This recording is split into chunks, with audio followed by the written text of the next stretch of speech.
পড়তেছি বিশ্ব সংবাদ। ইসরায়েলি হামলায় গাজায় ২১১ সাংবাদিক নিহত। এ নিয়ে থাকতেছে বিস্তারিত প্রতিবেদনে।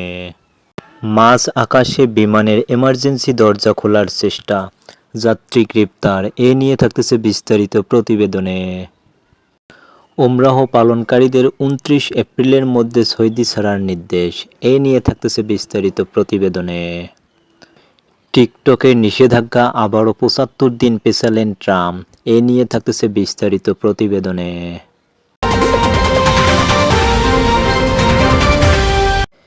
এবারে বিস্তারিত।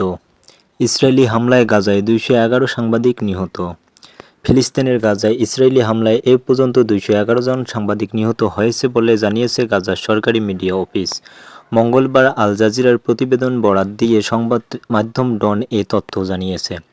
আল জাজিরার প্রতিবেদনে বলা হয়, একটি গণমাধ্যম তাঁবুতে সোমবার ভোরে ইসরায়েলের ভয়াবহ হামলার পর ফিলিস্তিনি সাংবাদিকদের প্রতি বিশ্বব্যাপী সমর্থনের আহ্বান জানিয়ে বিবৃতি জারি করেছে গাজার সরকারি মিডিয়া অফিস। মিডিয়া অফিসের তথ্যানুযায়ী, ওই হামলায় গুরুতর দগ্ধ হয়ে মারা যাওয়া আহমেদ মনসুর গাজায় ইসরায়েলের নিহত ২১১তম সংবাদ মাধ্যম কর্মী। এতে বলা হয়, আমরা আন্তর্জাতিক সাংবাদিক ফেডারেশন, আরব সাংবাদিক ফেডারেশন এবং বিশ্বের সব দেশের সব সাংবাদিক সংগঠনের প্রতি গাজা উপত্যকায় ফিলিস্তিনি সাংবাদিক এবং গণমাধ্যম কর্মীদের বিরুদ্ধে এই পদ্ধতিগত অপরাধের নিন্দা জানাতে আহ্বান জানাচ্ছি। এদিকে ফিলিস্তিনের পশ্চিম তীরে ও গাজায় সোমবার রাতভর অভিযান চালিয়েছে ইসরায়েলি বাহিনী। গাজায় সিভিল ডিফেন্সের মুখপাত্র মাহমুদ বাশাল গণমাধ্যমকে জানিয়েছে, রাতভর ইসরায়েলি বাহিনীর অভিযানে উপত্যকা জুড়ে ১৯ জন নিহত হয়েছেন এবং বহু মানুষ। নিহতদের মধ্যে বেশ কয়েকজন শিশুও রয়েছে। এছাড়াও স্থানীয় গণমাধ্যমগুলোর খবরে বলা হচ্ছে, এই দিন রাতে পশ্চিম তীর জুড়ে অভিযান অব্যাহত রাখে দখলদার বাহিনী। ফিলিস্তিনিদের তাদের ঘরবাড়ি থেকে গ্রেপ্তার করা হচ্ছে এবং তাদেরকে উচ্ছেদ করানো হচ্ছে। মাঝ আকাশে বিমানের এমার্জেন্সি দরজা খোলার চেষ্টা, যাত্রী গ্রেপ্তার। মাঝ আকাশে বিমানের এমার্জেন্সি দরজা খোলার চেষ্টার অভিযোগ উঠেছে এক যাত্রীর বিরুদ্ধে। ব্রিটিশ সংবাদ মাধ্যম গার্ডিয়ানের খবর অনুযায়ী, দুবার ওই যাত্রী দরজা খোলার চেষ্টা করেন বলে অভিযোগ উঠেছে। কুয়ালালামপুর থেকে সিডনিগামী এশিয়ার ফ্লাইটে এই ঘটনাটি ঘটেছে। অস্ট্রেলিয়ান ফেডারেশন পুলিশ এএফপি জানিয়েছে, ৪৬ বছর বয়সী ওই ব্যক্তির উড়োজাহাজের এক কর্মীর সঙ্গে অশালীন ব্যবহার করেন বলে অভিযোগ আছে। এই অভিযোগে গ্রেপ্তার করা হয়েছে জর্ডানের বাসিন্দা সাদি তাইসের আয়েত আল আশাহেদ। এএফপি জানিয়েছে, আল আশাহেদের বিরুদ্ধে উড়োজাহাজের নিরাপত্তা বিপন্ন করার জন্য ২টি পৃথক অভিযোগ এবং কেবিন ক্রুদের উপর হামলার জন্য একটি অভিযোগ আনা হয়েছে। অস্ট্রেলিয়ান ফেডারেল পুলিশের ভারপ্রাপ্ত সুপারিনটেন্ডেন্ট ডেভিন কোপেলিয়ান বলেছেন, এই ব্যক্তির কর্মকাণ্ডের পরিণতি মারাত্মক হতে পারত। যাত্রী ও উড়োজাহাজ কর্মীদের পক্ষে ফ্লাইটে এই ধরনের অবাধ্য, হিংসাত্মক বা বিপজ্জনক আচরণ সহ্য করা কঠিন হয়ে দাঁড়িয়েছিল।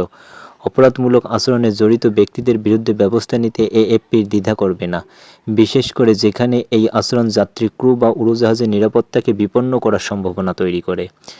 এয়ার এশিয়ার ফ্লাইট বিমান সংস্থাটি একটি বিবৃতি প্রকাশ করে জানিয়েছে, তাদের পেশাদার প্রশিক্ষিত কেবিন ক্রুরা পরিস্থিতি নিয়ন্ত্রণে এবং বিমানে থাকা সকলের নিরাপত্তা নিশ্চিত করার জন্য প্রয়োজনীয় পদক্ষেপ নিয়েছে।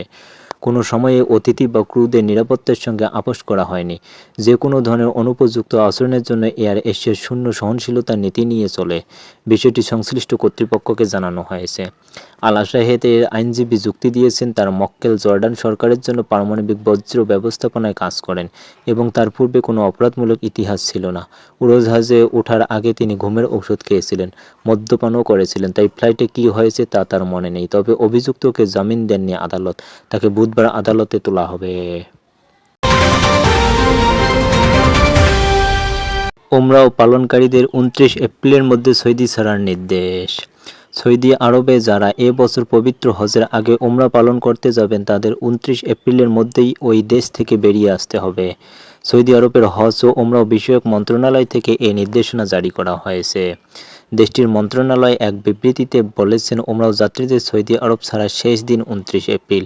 সেদিন সৌদি আরবে জিলকদ মাসের ১ তারিখ।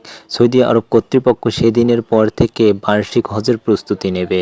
বিবৃতিতে আরও বলা হয়, সৌদি আরবে থাকা যে মুসল্লিগণ থাকবে তারা যেন সঠিক সময়ে এবং কোনো তাড়াহুড়া ছাড়াই সঠিক সময়ে পৌঁছাতে পারে।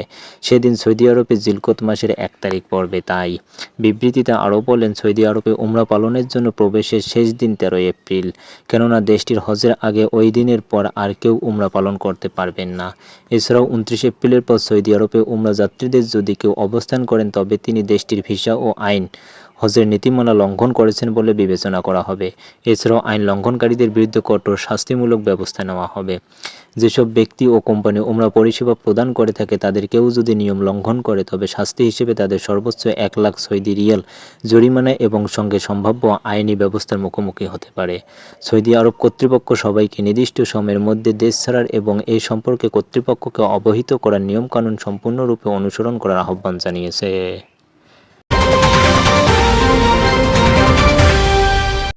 টিকটকের নিষেধাজ্ঞা আবারও 75 দিন পেছালেন ট্রাম্প। যুক্তরাষ্ট্রের টিকটকের উপর ঝুলে থাকা নিষেধাজ্ঞা কার্যকরের সময়সীমা আবারও 75 দিনের জন্য পিছিয়ে দিয়েছেন মার্কিন প্রেসিডেন্ট ডোনাল্ড ট্রাম্প। শুক্রবার এ সম্পর্কিত একটি নির্বাহী আদেশে স্বাক্ষর করার মাধ্যমে দেশটিকে টিকটকের দ্বিতীয়বারের মতো লাইন আপ প্রদান করলেন তিনি। অন্যথায় আজই দেশটিতে নিষেধাজ্ঞার সম্মুখীন হতো চীনের বাইডেন্সের মালিকানাধীন স্বল্প দৈর্ঘ্যের ভিডিও শেয়ারিং অ্যাপটি। গতকাল নিজের ট্রুথ সোশ্যাল প্ল্যাটফর্মে পোস্ট করে ট্রাম্প নিজেই টিকটকে অতিরিক্ত সময় প্রদানের বিষয়টি জানিয়েছেন। তিনি বলেন, আমার প্রশাসন টিকটককে রক্ষা করতে একটি চুক্তি সম্পাদনের জন্য কঠোর পরিশ্রম করে আসছে এবং আমরা এক্ষেত্রে অনেক দূর এগিয়েছি। চুক্তি সম্পাদনের জন্য আরও কাজ করা দরকার যাতে করে প্রয়োজনীয় সকল অনুমোদন প্রাপ্তি নিশ্চিত করা যায়। সে কারণেই আমি টিকটককে আবারও 75 দিন চালু রাখার জন্য একটি নির্বাহী আদেশে স্বাক্ষর করেছি। পোস্টে ট্রাম্প আরও লিখেছেন, আমরা চাই না টিকটক বন্ধ হয়ে যাক। চুক্তিটি সম্পূর্ণ করার জন্য আমরা টিকটক ও চীনের সাথে কাজ করতে আগ্রহী। টিকটকের মালিক প্রতিষ্ঠান বাইডেন্স ও গতকাল শুক্রবার এক বিবৃতিতে উল্লেখ করেছে যে টিকটকে আমেরিকার বাজারে সচল রাখতে তারা ট্রাম্প সরকারের সঙ্গে আলোচনা অব্যাহত রেখেছে। টিকটকের নিউজ রুমে প্রকাশিত বিবৃতিতে বাইডেন্স বলেছেন, টিকটকের আমেরিকা অংশের কার্যক্রমের একটি সম্ভাব্য সমাধানের বিষয় নিয়ে বাইডেন্স মার্কিন সরকারের সাথে আলোচনা করেছে। এখনও কোনো চুক্তি স্বাক্ষরিত হয়নি। কিছু গুরুত্বপূর্ণ বিষয়ের সমাধান করা এখনও বাকি আছে। যে কোনো চুক্তি চীনা আইনের অধীনে অনুমোদনের সাপেক্ষে সম্পাদিত হবে। গত বছরের এপ্রিলে বাইডেন সরকার প্রণীত আইনে জাতীয় নিরাপত্তা ইস্যুতে আমেরিকার নিষেধাজ্ঞার কবলে পড়ে টিকটক। টিকটকের মূল প্রতিষ্ঠান বাইডেন্সের বিরুদ্ধে বাইডেন প্রশাসনের অভিযোগ ছিল, আমেরিকার টিকটক ব্যবহারকারীদের ব্যক্তিগত তথ্যের উপর অবাধ নিয়ন্ত্রণ রয়েছে চীন সরকারের।